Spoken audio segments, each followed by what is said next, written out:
sir? How are you, sir? Yes, sir. These are my people. Sir, I need appointment. You don't need appointment. You know how to come to me now. Okay, sir. This man. How are you? Hello. How are you? Engineer. Well done. This man. Good to you. Hello to you. You know what? Yes, okay. This thing is left. And you had to wait for. Okay. No, that's not about this. No, they say you they come here. So no, I'm coming to see a guy who do the private visit. No, we are. Listen us. We will retire. Okay. Since members of the. Your Excellency, the matter is not far-fetched. Before we went to the southeast, we were supposed to have come to pay you a visit and put across to you, solicit your support and assistance for a trip to the southeast, and also notify you the purpose of the visit. Essentially, it is the state we have found ourselves in Nigeria. You are being at the helm of the leader of the foremost person in the party, at least up till very recently, when you stepped aside as the deputy president of the Senate. The leadership of the party was in your hands. And you know the story and the history properly. You recall that we met here with Waziri Atiku Abubakar. And you recall, sir, that we made some meaningful efforts in Port Harcourt and then at the general elections, and that Waziri Atiku won that 2019 election, but for the manipulations of the incumbent government. And that we verily believe that as law-abiding people, since we have a situation in which the Supreme Court had made a pronouncement, we'll be law-abiding, we'll be consistent, and agree with what they have said. But that is not to say individually we accept what that verdict is. But since they have left, since they took over power in 2019, this country has never been more divided than it's divided now. This country is now economically bankrupt. In point of fact, it's described as the poverty capital of the world. This country has never been so borrowed. We hear that by the end of this year, our level of indebtedness will be in excess of 50 trillion naira. By the time they'll be handing over in May, and it will rise up to 54 trillion. That is a debt burden that will be very difficult for our children to be able to sustain. The level of insecurity cannot be this. Nigeria has never witnessed this. We were told that this country will be flowing with milk and honey, but today is flowing with the blood of our children. The country is a completely failed state. So, as we are approaching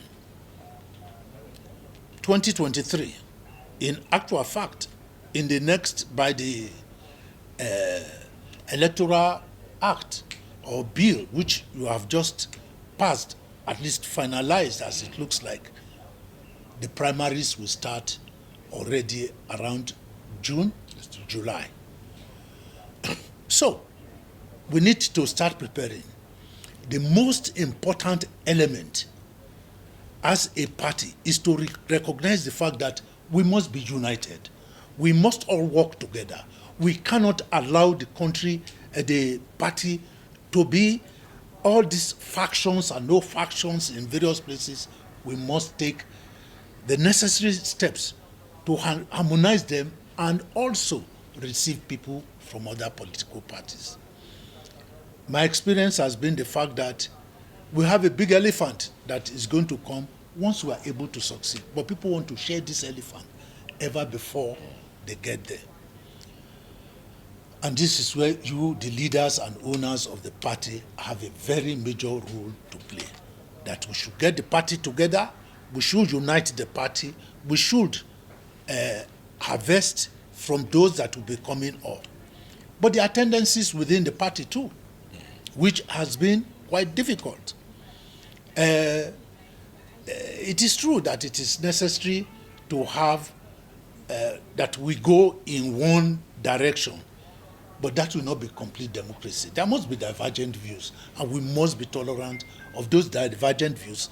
As soon as a decision is taken, all of us can see ourselves as one and come together. There have been demands for this presidency.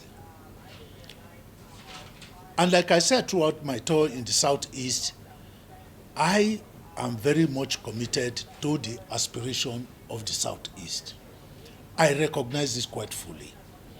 And I believe that Waziri Atiku Abubakar himself recognizes and appreciates that demand, the feeling that, look, since 1966, or the end of the Civil War in 1970, that the Southeast has not had a direct opportunity to be president of the Federal Republic of Nigeria. But here we are today. The Bala Mohammed report, you are chairman of what is now known generally as the Ekweremadu report, where it was clearly stated that one of the major factors that led to our failure in 2015 was because we did not adhere to the provisions of our zoning principles and rotation policy. And therefore, in 2018, NEC met and decided that the presidency should go to the north, ratified and accepted your report.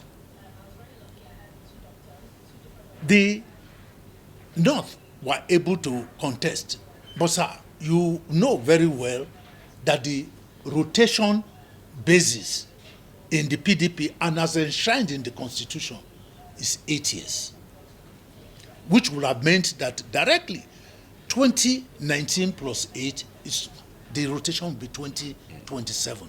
So it's not until 2027 that the North will not be able to produce a president. Those that are asking that this should be abandoned are possibly looking, they are the ones that are looking for the disintegration of the party. I had already mentioned that after the 2019 election, we went through legal process, we went through everything. PDP was not able to take it. But we cannot zone out in perpetuity. That is not until when we must look, there must be a limit to when we are going to be able to look at it. For us, we believe that that time limit is 2027. But coming back home, after the 2019 election, there was the Bala Mohammed report. Bala Mohammed said the most disadvantaged also is the Southeast and the Northeast. We don't have to lie to ourselves. Any of the South, you can definitely run Nigeria properly. You are fit, competent, and capable.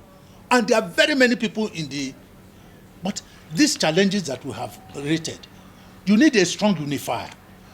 Somebody that all parts of Nigeria we see as a father figure who can bring us together.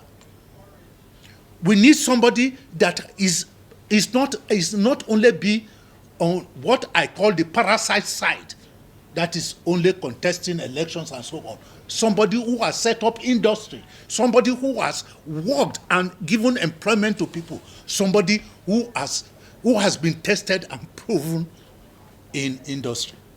And that person can be that we can see clearly is Waziri Atiku Abubakar. We believe that Atiku is in a position to move Nigeria out of this quagmire, from this brink of collapse that we are in. Your Excellency,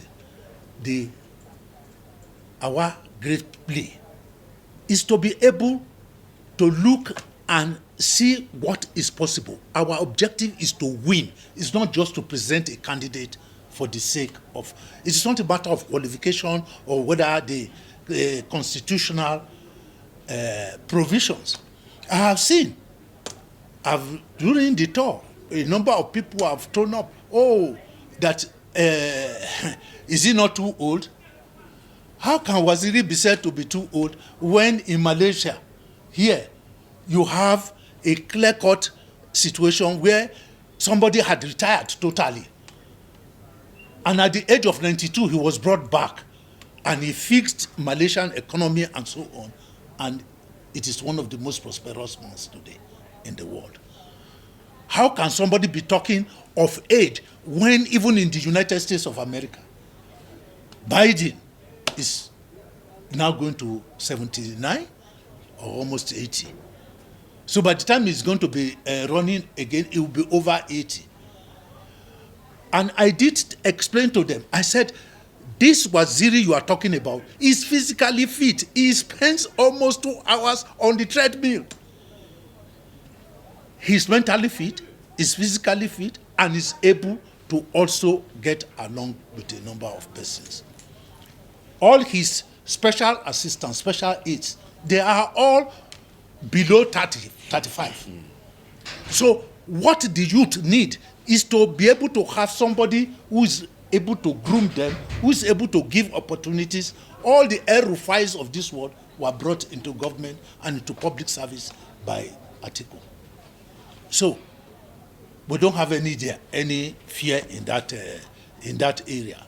Well, I think very recently, they have talked about other not too important factors and so on. But the major one is that the Southeast needs to be given, and I think that it is the disinformation that is being passed out from those from both the Southwest and the South-South who want to contest their demand for a Southern president in the PDP when they know what the rotation is supposed to be, are only doing it for their interest.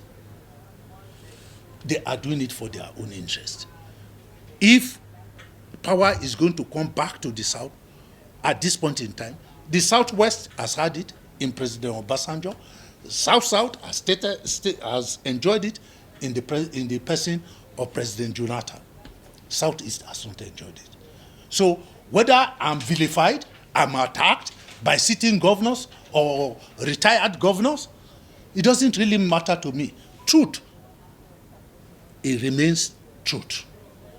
If power in the PDP comes to the South, it will be most unjust, most unfair for any other part to get it other than the Southeast.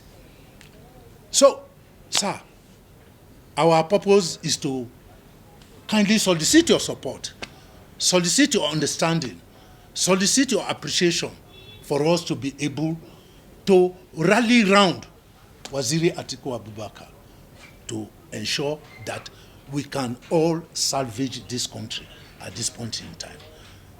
Critical persons like you, well-experienced persons like you, must play a formidable role. You must assist to put the party on its path. I am in PDP. I cannot be following APC agenda. I cannot.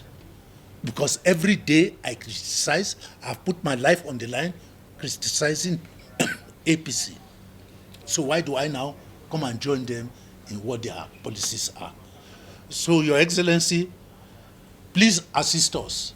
Please help us get the party united. Let people that are not directly interested for their own personal destiny, because they believe they are well loaded, they have money. But time will show whether this matter is about money or it is about unifying this country. May God help you and guide you properly, sir. The 2023 is for the PDP to take. Nigerians are tired of APC. They want to see the real change.